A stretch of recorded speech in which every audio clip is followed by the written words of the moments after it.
وَلَلْآخِرَةُ خَيْرٌ لَكَ مِنَ الْأُولَى وَلَسَوْفَ يُعْطِيكَ رَبُّكَ فَتَرْضَى۔ السلام علیکم ورحمۃ اللہ وبرکاتہ۔ میں امید کرتی ہوں آپ سب ایمان اور صحت کی بہترین حالتوں میں ہوں گے انشاءاللہ تعالی۔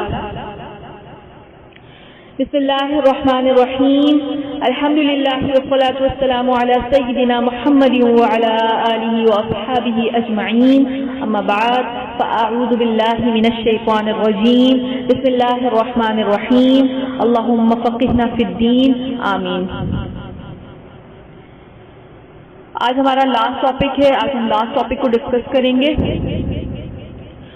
جو لاسٹ ٹاپک ہمارا ہے وہ ہے پردے کے فائدے اور نقصانات۔ پردہ کرنے کا سب سے بڑا فائدہ اگر ہم سورہ احزاب کی آیت نمبر 59 سنیں، اللہ اس میں کیا فرماتا ہے؟ اللہ تعالیٰ فرماتا ہے، اے پیغمبر اپنی بیویوں اور بیٹیوں اور مسلمانوں کی عورتوں سے کہہ دو کہ باہر نکلا کریں تو اپنے چہروں پر چادر ڈال کر گھونگھٹ نکال لیا کریں۔ یہ امر ان کے لیے موجب شناخت و امتیاز ہوگا تو کوئی انہیں ایذا نہ دے گا اور اللہ بخشنے والا مہربان ہے۔ تو سب سے پہلا فائدہ کیا ہوگا پردہ کرنے سے؟ ہم ستائی نہ جائیں گی، ہماری عزتوں پر ہاتھ ڈالنے والا کوئی نہیں ہوگا۔ جو اللہ کے حکم کے مطابق پردہ کرتی ہیں انشاءاللہ اللہ تعالیٰ اس عورت کی خود حفاظت کرتا ہے۔ کبھی وہ اپنے اوپر بدنامی کا تاج لے کر نہیں چلے گی، مگر افسوس آج جو پردہ نہیں کر رہے اللہ کے حکم کے مطابق تو کوئی محفوظ نہیں ہے، اور اس کا ایک ہی علاج ہے، وہ ہے پردہ۔ تو پردہ ہماری پاک دامنی کا تاج ہے۔ سب سے بڑا فائدہ آپ کی عزت محفوظ پردہ کرنے سے۔ تو سب سے پہلا فائدہ ہے کہ ہماری عزتیں محفوظ رہتی ہیں پردہ کرنے سے۔ دوسرا فائدہ، پاک دامن عورت ہے، اچھی عورت ہے، زنا کرنے والی عورت نہیں۔ پردہ پاک دامنی کی نشانی ہے۔ اللہ سورہ نور میں بعض عورتوں کے لیے فرماتا ہے وہ اگر اپنی چادر نکال بھی دیں تو کوئی گناہ نہیں۔ وہ عورتیں کون ہیں؟ یہ وہ عورتیں ہیں جو مکمل بوڑھی ہو گئی، حیض آنا بند ہو گیا، ان کو حمل اب نہیں ٹھہر سکتا، شہوت نہیں ہے، اب ان کے اندر تو وہ چاہیں تو پردہ اتار لیں۔ ان کے لیے بھی لیکن دو کنڈیشن ہیں۔ پہلی کنڈیشن، وہ اپنی چادر کو اتار سکتی ہیں الا یہ کہ وہ اپنی زینت کو ظاہر نہ کریں، اپنے چہرے کو خوبصورتی سے نہ اپنی خوبصورتی سے نہ سجائیں اور اپنی خوبصورتی لوگوں کو نہ دکھائیں، چہرے پر میک اپ نہ کریں، بوڑھی ہو گئی ہیں، حیض آنا بند ہو گیا ہے، شادی نہیں ہو سکتی، شہوت بھی نہیں ہے، ان عورتوں کو کہا جا رہا ہے وہ اپنے چہرے کی زینت کو ظاہر نہ کریں، چہرے کی خوبصورتی کے لیے بناؤ سنگار نہ کریں۔ اللہ کا حکم ہے سورہ نور میں۔ دوسری کنڈیشن، شہرت کے لیے نہ ہو، تعریف کے لیے نہ ہو، لیکن آگے اللہ نے فرمایا بہتر ہے وہ بھی اپنی چادروں کو ڈال لیں۔ ان کے لیے بھی اللہ نے فرمایا پردے کا، جس کو اللہ نے اتارنے کا حکم دیا الا یہ کہ بناؤ سنگار نہ کرے۔ نمبر 2 کنڈیشن کیا تھی؟ اور شہرت کے لیے نہ ہو۔ پہلی کنڈیشن بناؤ سنگار نہ کرے اور دوسری کنڈیشن شہرت کے لیے نہ ہو۔ وہ پورا پردہ کر کے جاتی ہے اور جس کو پردے کا حکم دیا وہ کیا کر رہی ہیں؟ اپنا پردہ اتار دیا۔ تو میری بہنوں، اللہ کے سامنے کیا منہ لے کر جائیں گے؟ تو یہ پاک دامنی کی علامت ہے۔ نمبر 3، تیسرا فائدہ کیا ہے پردے کا؟ پردہ حیادار اور عزت والی عورت کی نشانی ہے۔ آپ صلی اللہ علیہ وسلم کے پاس ایک عورت آئی جس کا بیٹا شہید ہو گیا تھا. معلوم کرنے آئی، اوپر سے نیچے تک پردے میں تھی، کوئی چیز نظر نہیں آ رہی تھی الا یہ کہ ہاتھ بھی نظر نہیں آ رہا تھا. صحابہ نے کہا تیرا بیٹا شہید ہو گیا اور تو مکمل پردے میں آئی ہے. قربان ہو جائیں اس صحابیات کے الفاظ پر، کیا کہتی ہیں؟ میرا بیٹا مرا ہے، میری حیا نہیں مری. ماشاء اللہ، سبحان اللہ. اور آج ہم کیا کرتے ہیں؟ ہمارے بچے کو ذرا سی چوٹ لگ جائے تو ہم تو ایسے اتاولی ہو کے بھاگتے ہیں، نہ سر پہ دوپٹہ ہوتا ہے، گلوں میں دوپٹے پڑے ہوتے ہیں، اپنی زینت نظر آ رہی ہوتی ہے. تو اللہ تعالیٰ سے بہت دعا کریں کہ اللہ تعالیٰ ہر حال میں صبر کرنے کی توفیق دے، اور ہر حال میں مصیبت ہو یا خوشی ہو، ہر حال میں ہمیں پردے کے حکم پر عمل کرنے کی توفیق عطا فرمائے. آمین.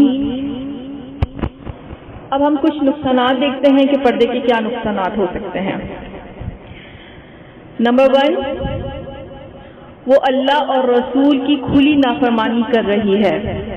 وہ اپنے آپ کو اس دنیا میں جنت میں جانے سے انکار کر رہی ہے، کھلی اللہ کی بغاوت کر رہی ہے. کیسے؟ سنو، صحیح بخاری کی حدیث ہے، آپ صلی اللہ علیہ وسلم فرماتے ہیں میری امت کا ہر شخص جنت میں جائے گا سوائے اس کے جو دنیا میں انکار کر دے. صحابہ پریشان ہو گئے، اے اللہ کے نبی، کوئی جنت میں جانے سے انکار کرے گا؟ اللہ کے نبی کہتے ہیں ہاں، جس نے دنیا میں میری اطاعت کی وہ جنت میں چلا جائے گا، جس نے دنیا میں میری نافرمانی کی، اللہ اور رسول کی نافرمانی کی، اس نے جنت میں جانے سے انکار کر دیا. دنیا ہی میں ہم جنت میں جانے سے انکار کر دیتے ہیں، یہ ہمارا پردہ بتا دے گا. تو یہ پہلا نقصان ہے کہ ہم جنت سے محروم ہو جائیں گی. دوسرا کیا نقصان ہے پردہ نہ کرنے کا؟ یہ کبیرہ گناہ ہے. امیمہ رضی اللہ تعالی عنہا کہتی ہیں وہ اللہ کے نبی صلی اللہ علیہ وسلم کے پاس آئی بیعت لینے. تو بیعت لینے کے لیے آئی تو اللہ کے نبی نے اس سے کچھ وعدے لیے. اللہ کے نبی نے کہا کہ کہو تم شرک نہیں کرو گی، اس کی بیعت لی. زنا نہیں کرو گی، چوری نہیں کرو گی، دوسروں کے بچوں کو اپنے شوہر کا نام نہیں دو گی. یہ کبیرہ گناہ ہے، کبیرہ گناہ. اور جاہلیت کی طرح تبرج نہیں کرو گی، یعنی جاہلیت کے زمانے کی طرح بناؤ سنگار نہیں کرو گی. ان باتوں کی بیعت لی، اور جب تک کوئی بیعت پر مکمل طور پر عہد نہیں کرتا وہ مسلمان نہیں ہوتا. یہ تبرج کرنا کبیرہ گناہ ہے. بناؤ سنگار کر کے نکلنا، بے پردہ ہو کر نکلنا، یہ کبیرہ گناہ ہے. تو دوسرا نقصان،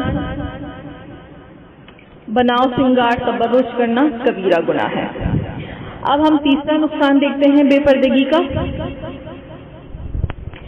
تیسرا نقصان بے پردگی کا یہ ہے وہ اللہ کی رحمت سے مایوس ہو جاتی ہے، محروم ہو جاتی ہے اللہ کی رحمت سے. طبرانی اور جامع ترمذی کی حدیث ہے، اللہ کے نبی کہتے ہیں 2 قسم کی عورتیں ایسی ہیں جن کو میں نے نہیں دیکھا.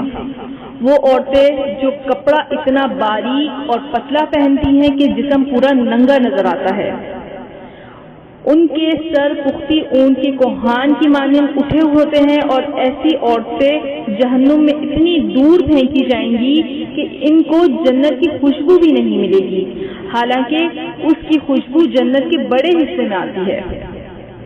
آج کل ہم اپنے آپ کو دیکھ لیں، اپنا جائزہ لیں کہ آج کل ہمارے ڈریس کیسے ہیں. بالکل ایسے کہ جیسے کہ ہم نے اپنے جسم کو بالکل ٹیلر کے سامنے رکھ کر اپنا ڈریس سلوایا ہو. اتنے فٹنگ میں، اور برقعے اتنے ٹائٹ سلواتے ہیں کہ جسم بالکل نمایاں ہو رہا ہوتا ہے. تو کہاں لباس پہننے کے بعد ہی ننگی ہوں گی اور اپنے سر کو پختی اون کی کوہان کی مانند اٹھائیں گی. اور آج ہم یہ سب چیزیں دیکھ رہے ہیں. اللہ کے نبی نے کہا یہ جہنمی عورتیں ہیں، جنت تو دور، جنت کی خوشبو بھی نہیں ملے گی ان کو۔ تو دیکھ لیں کتنی مائیں بہنیں اس میں ہیں جنت کی خوشبو سے بھی محروم ہو گئی۔ چوتھا نقصان بے پردگی کا، ایسی عورتوں کی صرف یہ جہنمی عورتیں ہیں۔ بے پردہ گھومنے والی اللہ کے نبی نے کہا کہ جہنمی عورتیں ہیں۔ صحیح مسلم کی حدیث ہے، اللہ کے نبی کہتے ہیں 2 عورتوں کو میں نے نہیں دیکھا، وہ جہنمی عورتیں ہیں جو خود مائل ہوتی ہیں اور لوگوں کو اپنی طرف مائل کرتی ہیں۔ مائل کرنا یعنی اٹریکٹ کرنا، لوگوں کو اپنی طرف بلانا، متوجہ کرنا۔ آج کل ہم کیا کرتے ہیں، ہم کیا پہن رہے ہیں، لوگوں کو دکھانے کے لیے پہن رہے ہیں، اپنی طرف متوجہ کرنے کے لیے پہنتے ہیں۔ زیادہ تر ہم جو بھی پہنتے ہیں تو ہمارا کیا سوچ ہوتی ہے، ہماری سوچ یہ ہوتی ہے کہ ہمیں لوگ دیکھیں تو ہم کیا ہیں، کیسے ہیں، میرا عبایا کیسا ہے، میرا ڈریس ایسا ہو کہ سب مجھے دیکھیں۔ تو مائل کرنے والی بے پردگی کے ذریعے اور خود مائل ہونے والی اور بختی اونٹ کی کوہان کی طرح سروں کو اٹھانے والی جہنمی عورتوں کی صفت ہے۔ تو اللہ کی بندیوں، بچو اور اپنے آپ کو بھی بچاؤ اور اپنی اولاد کو بھی بچاؤ۔ یہ آج کل فیشن چل رہا ہے سروں کو اٹھانے کا، اللہ معاف کرے، اللہ تعالی ہم سب کو اس سے محفوظ فرمائے۔ بے پردگی کا 5واں نقصان، یہ منافق عورتوں کی نشانی ہے۔ بے حقی کی حدیث ہے، نبی اکرم صلی اللہ علیہ وسلم کہتے ہیں سب سے بری اور گندی عورتیں بے پردہ عورتیں ہیں، فخر کرنے والی ہوتی ہیں، اپنے آپ کو اپنا غرور دکھا رہی ہوتی ہیں۔ ان کو اللہ کے نبی نے منافق عورتیں کہا ہے۔ جانتے ہیں جہنم میں منافق کا ٹھکانہ کیا ہے؟ جہنم کا سب سے نچلا حصہ منافقوں کے لیے تیار کیا ہے۔ اللہ کے نبی صلی اللہ علیہ وسلم اپنے کچھ صحابہ کے ساتھ بیٹھے ہوئے تھے، ایک پتھر کی آواز آئی۔ اللہ کے نبی صلی اللہ علیہ وسلم نے پوچھا کیا تم جانتے ہو یہ آواز کس کی ہے؟ صحابہ نے کہا اللہ اور اس کے رسول بہتر جانتے ہیں۔ اللہ کے رسول صلی اللہ علیہ وسلم نے کہا یہ وہ پتھر ہے آج سے 70 سال پہلے جہنم میں پھینکا گیا اور آج جا کر اس کی تہ کو لگا۔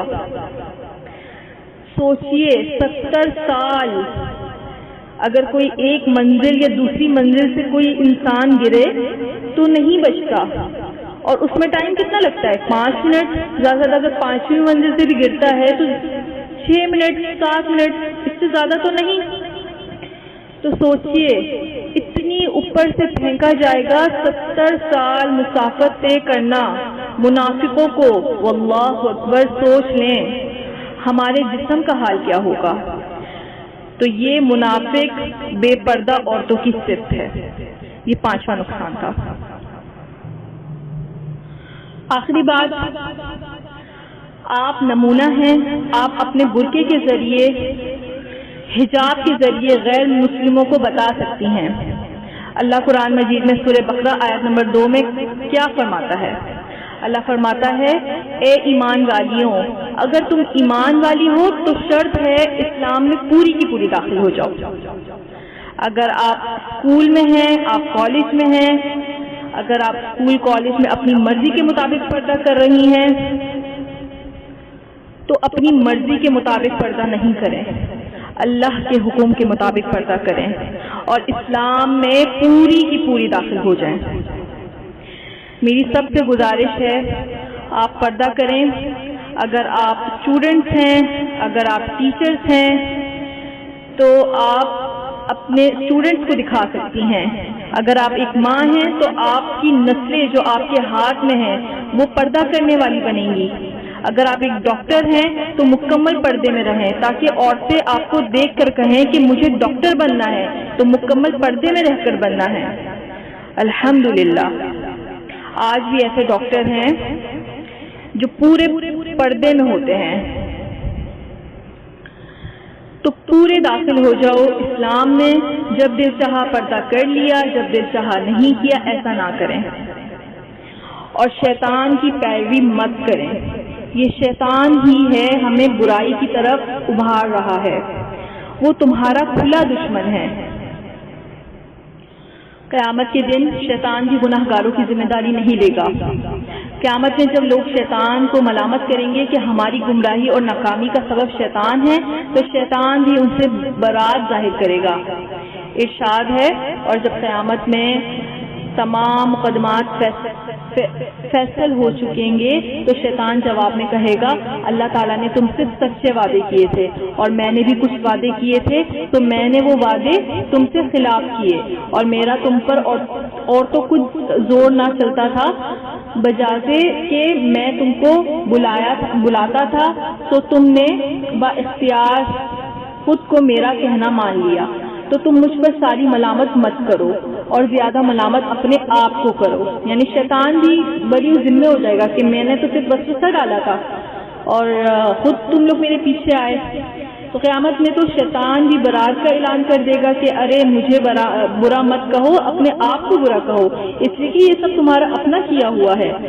میں تو صرف دعوت دیا کرتا تھا، متوجہ کیا کرتا تھا، قدم تو تمہارے اٹھا کرتے تھے، ہاتھ تو تمہارے استعمال ہوا کرتے تھے، آنکھیں تو تمہاری غلط دیکھا کرتی تھی، زبان تو تمہاری بولا کرتی تھی، کان تو تم اپنے ارادے سے استعمال کیا کرتے تھے، میں تو صرف خیال ڈالا کرتا تھا، باقی تو سب کچھ تم خود ہی کرتے تھے، لہٰذا آج اپنے آپ کو ملامت کرو. اس لیے میری بہنوں، ہم اپنی زندگی کا جائزہ لیں کہ پردے کا حکم کس قدر ہمارے گھروں میں زندہ ہے، ہماری بہن بیٹیوں میں یہ حکم کتنا زندہ ہے. باپ بھی ذمہ دار ہیں، بھائی بھی ذمہ دار ہیں اور مائیں بھی ذمہ دار ہیں. یقیناً جس ماحول میں ہم زندگی گزار رہے ہیں وہاں یہ ایک دم نہیں ہوگا، لیکن کم از کم ایک فکر لگ جائے، کوشش شروع ہو جائے، مسند علماء کی صحبت میں جا کر پوچھا جائے، اپنے احوال بتائے جائیں، ان سے نسخے لے کر آہستہ آہستہ اپنے گھر کا ماحول بنایا جائے، کوشش شروع کر دی جائے، انشاءاللہ نجات کی صورت نکل آئے گی. اللہ تو اللہ ہے نا، ہم اللہ کے بننے کے لیے قدم بڑھائیں گے تو اللہ کی مدد آ جائے گی. ہم ہمت سے کام لیں تو اللہ کی نصرت بھی آ جائے گی، لیکن ہمارا دل اور نیت اس معاملے میں صاف ہونی چاہیے. اللہ سے نیکی کی توفیق مانگے اور عزت اللہ کو راضی کرنی نہیں ہے. اور قیامت کے دن نفسا نفسی کا عالم ہوگا. قیامت میں تو یہ عالم ہوگا کہ ہر کسی کی یہ خواہش ہوگی کہ بس وہ حساب کتاب میں کامیاب ہو جائے، باقی کسی کی اسے ہرگز فکر نہیں ہوگی. اور اس روز مجرم یعنی کافر اس بات کی تمنا کرے گا کہ اس روز کے عذاب سے چھوٹنے کے لیے اپنے بیٹوں کو اور بیوی کو اور بھائی کو اور کنبے کو جن میں وہ رہتا تھا وہ تمام اہل زمین کو اپنے فدیے میں دے دے. وہاں تو مجرم کہیں گے اے اللہ مجھے بچا لے اور میرے بدلے میرے بیٹوں کو جہنم میں ڈال دے، اللہ مجھے بچا لے اور میرے بدلے میری بیوی کو جہنم میں جھونک دے، اللہ مجھے بچا لے اور میرے بدلے میرے بھائی میری بہن کسی کو بھی جو ہے جہنم میں ڈال دے، لیکن مجھے بچا لے. تو سارے خاندان کو بھی کہے گا کہ جہنم میں ڈال دے، اللہ مجھے بچا لے اور میرے بدلے میں ساری دنیا کو جہنم میں جھونک دے، بس مجھے بچا لے. اس دن کے حالات انتہائی عجیب ہوں گے، نفسا نفسی کا عالم ہوگا. قرآن نے اس حالت کا منظر پیش کیا ہے جس دن آدمی اپنے بھائی سے اور اپنی ماں سے اور اپنے باپ سے اور اپنی بیوی سے اور اپنی اولاد سے بھاگے گا، یعنی کوئی کسی کی ہمدردی نہ کرے گا. ان میں ہر شخص کو اپنا ہی ایسا مشغلہ ہوگا جو اس کو کسی اور طرف متوجہ نہ ہونے دے گا. اس دن آدمی اپنے بھائی سے بھاگے گا، اپنے باپ سے بھاگے گا، بیوی سے بھاگے گا، اپنے بیٹوں سے بھاگے گا. ہر ایک اس دن ایک دوسرے سے بھاگیں گے، اس لیے کہ ہر ایک کو اپنی اپنی پڑی ہوگی. تو خدا را اس چیز کو سوچیں، جو لوگ اپنی بیٹیوں کو پردہ کرنے سے منع کر رہے ہیں اور جو پردہ کرنا چاہ رہی ہیں لیکن اپنے شوہر کی وجہ سے نہیں کر پا رہی یا اپنے سسرال والوں کی وجہ سے نہیں کر پا رہی، تو یاد رکھیں پردہ فرض ہے، یہ آپ نے کرنا ہی کرنا ہے. اور اللہ کی اطاعت سب سے پہلے ہے. جو لوگ کہتے ہیں شوہر کی اطاعت ضروری ہے، تو سب سے پہلے شوہر کی اطاعت نہیں ہے.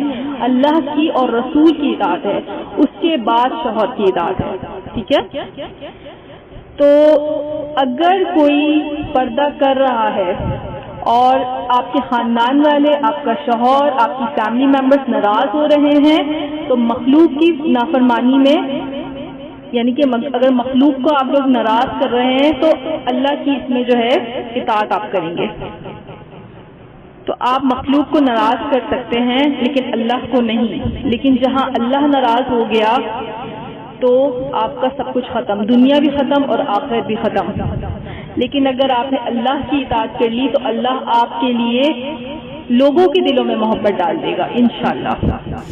اسی کے ساتھ میں اس بات کو ختم کرتی ہوں اور دعا کرتی ہوں کہ اے اللہ، ہماری قوم کی تمام مائیں بہنیں جو دین کا صحیح علم نہ رکھتے ہوئے بے پردگی کی غفلت اور دلدل میں پھنسی ہوئی ہیں، اے اللہ آپ ان کی اصلاح کر دیجئے قرآن اور سنت کے مطابق، آپ ان کو بچا لیجئے زنا سے اور بے پردہ ہونے سے۔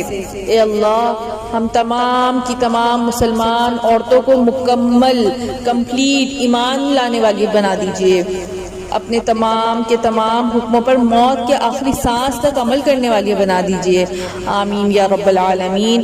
وآخر الدعوانا ان الحمد للہ رب العالمین۔ السلام علیکم ورحمۃ اللہ وبرکاتہ۔